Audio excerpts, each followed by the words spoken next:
여러분, 오늘 본문은 베드로 전서입니다.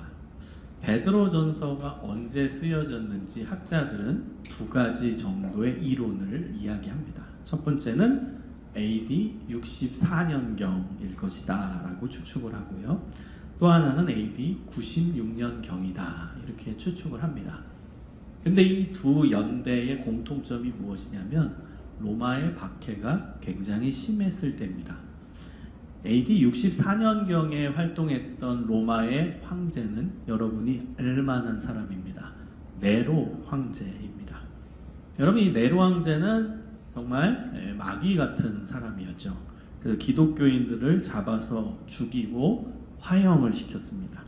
심지어 로마 시내에 불을 지르고 그 불을 지른 사람들이 그리스도인들이다 라고 거짓말을 해서 예수 믿는 자들을 다 잡아다가 죽였던 나쁜 황제가 바로 네로 황제였습니다.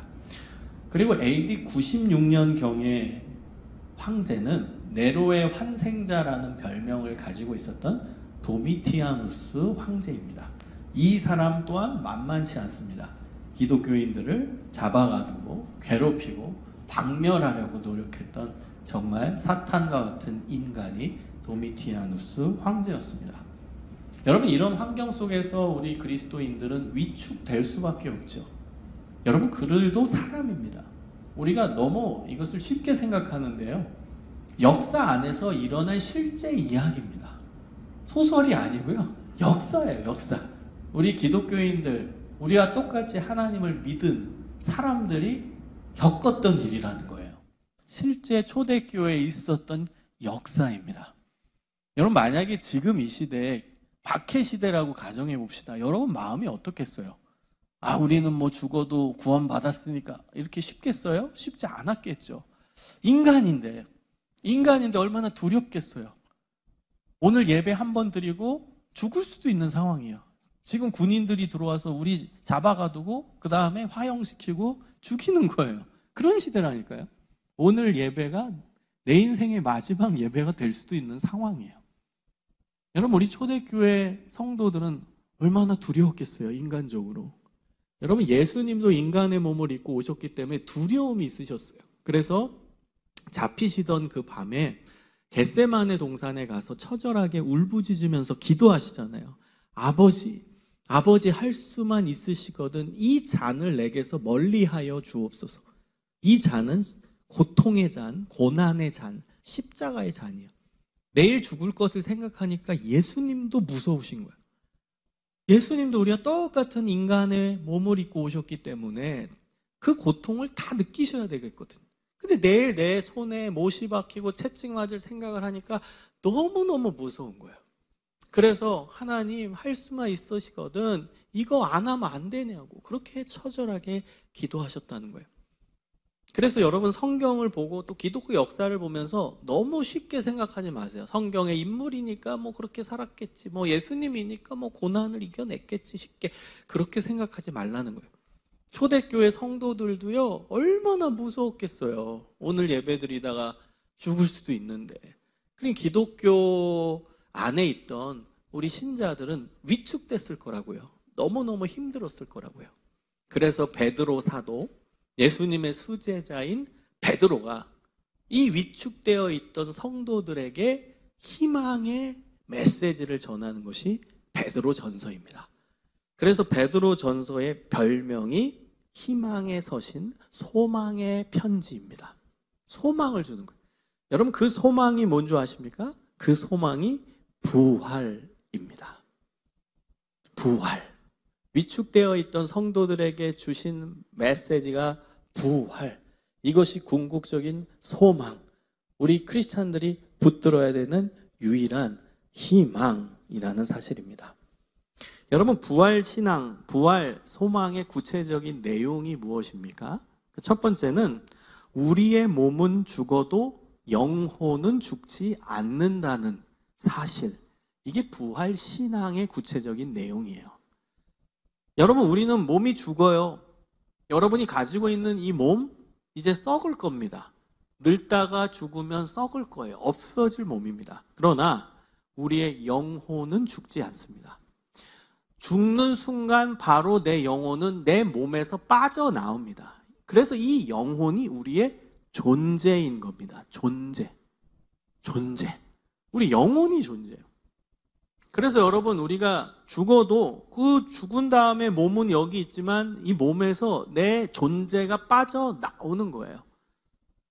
그럼 장례식을 인도해 보면 제일 슬픈 눈물을 제일 많이 흘리는 그런 단계가 언제죠?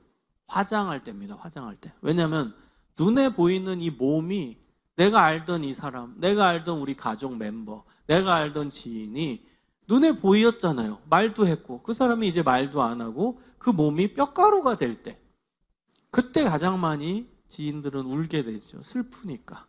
그런데 우리가 가져야 되는 또 다른 믿음은 이 몸에서 이미 내 존재는 빠져나갔다라는 사실이에요. 내 지인이 죽었어요. 그러면 이미 그 몸에서 그 지인의 존재는 빠져나온 거예요. 영혼이 빠져나온 겁니다. 그 존재는 계속 있는 거예요. 존재. 나라는 존재, 너라는 존재. 존재는 그대로 있는 거예요. 나비가 허물을 벗고 나오듯이 그 허물은 껍데기예요. 그게 우리 몸입니다. 그 존재는 빠져나온 겁니다.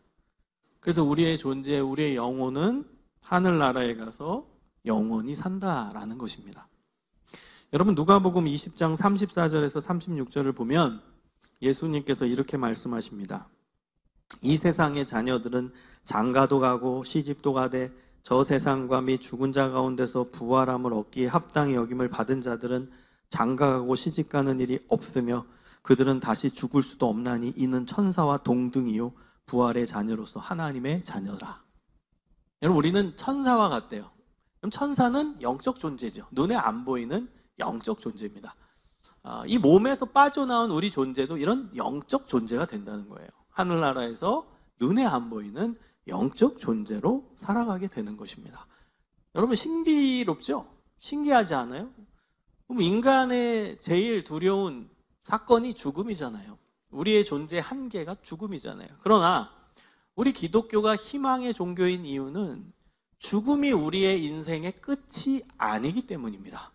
우리의 존재는 영원히 살고 우리의 존재는 영원히 하나님 나라에 가서 하나님과 함께 천사와 같은 모습으로 살아가게 된다는 것입니다.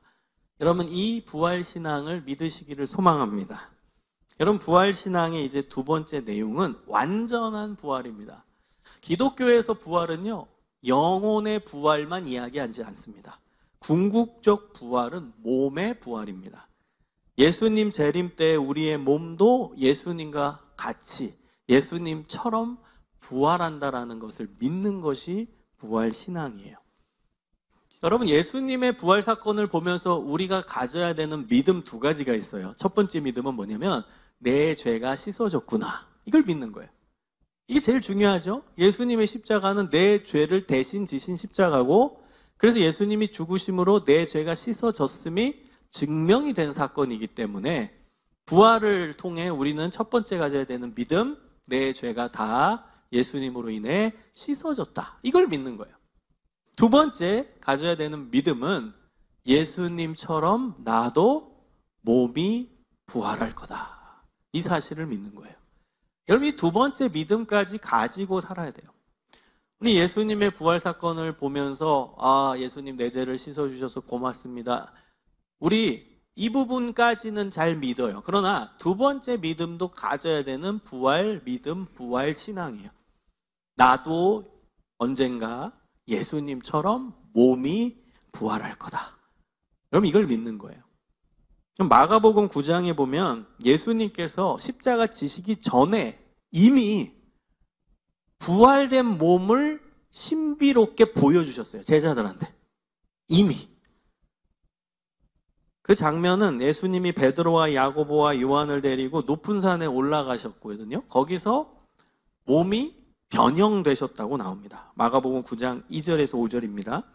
엿새 후에 예수께서 베드로와 야고보와 요한을 데리시고 따로 높은 산에 올라가셨더니 저희 앞에서 변형되사, 몸이 바뀌었다는, 변화됐다는 거예요. 변형되사 그 옷이 광채가 나며 세상에서 빨래하는 자가 그렇게 희게 할 수 없을 만큼 심히 희어졌더라.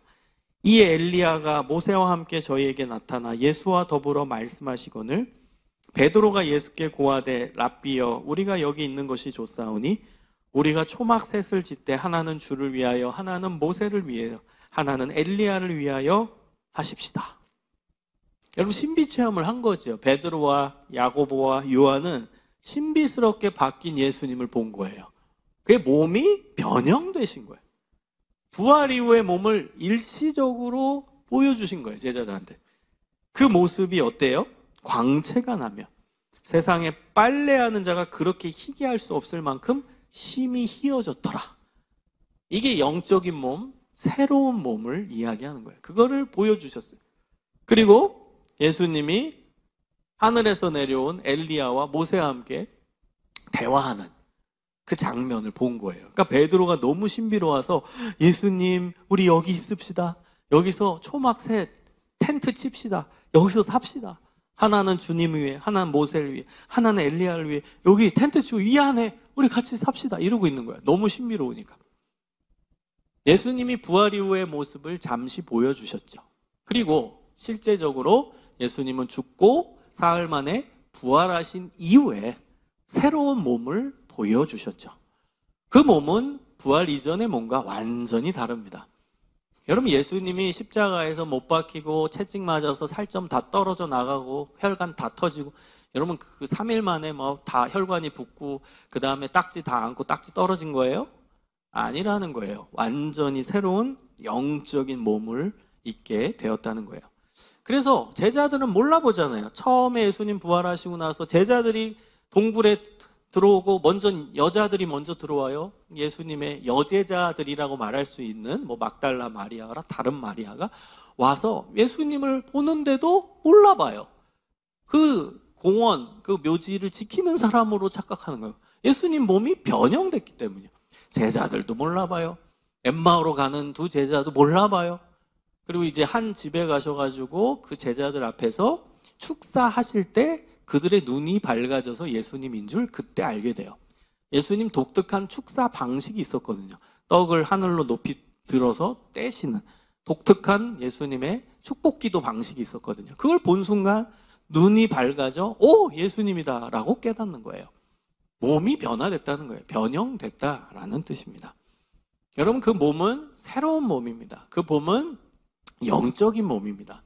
여러분 영적인 몸의 특징은요 뭐겠어요? 영적인 몸은 동시다발적으로 나타나고 그리고 순간이동도 가능한 이게 영적인 몸입니다.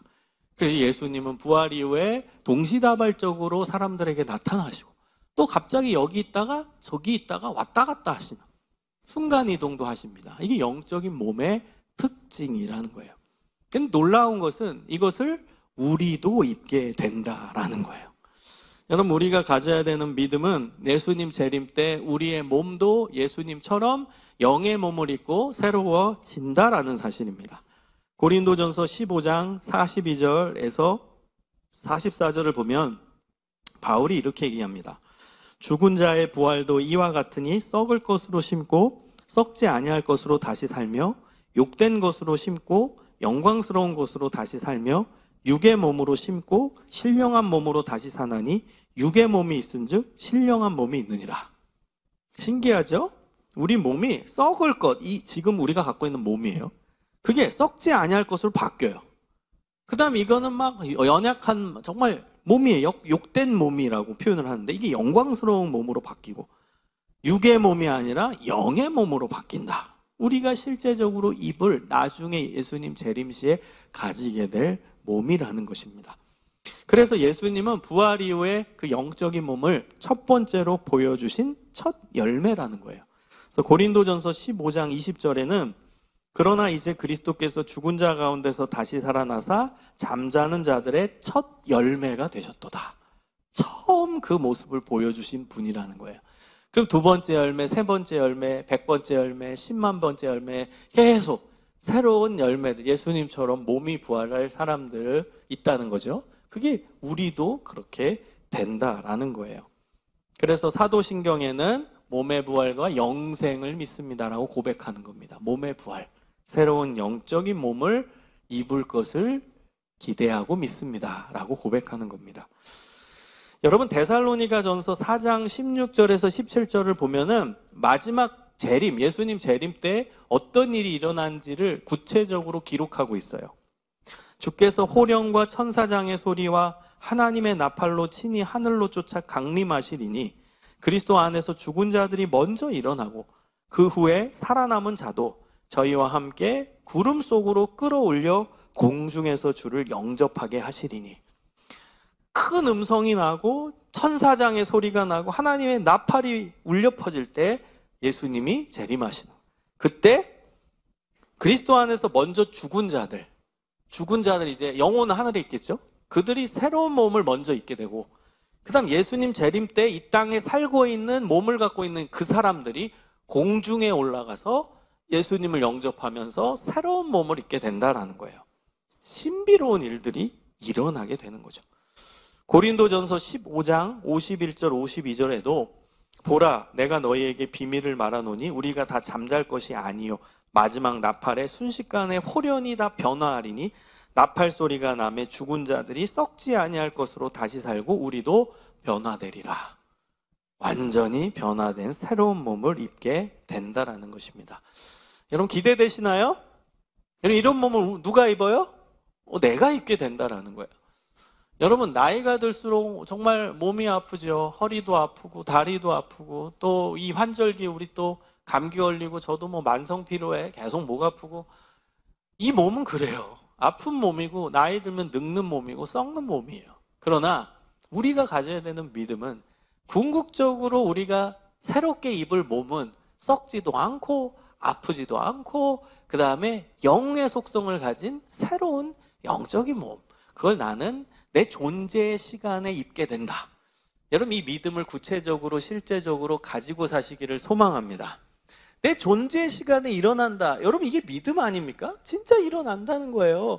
내 존재라는 존재, 나라는 존재의 시간 안에 이 일이 일어납니다. 새로운 몸을 입게 돼.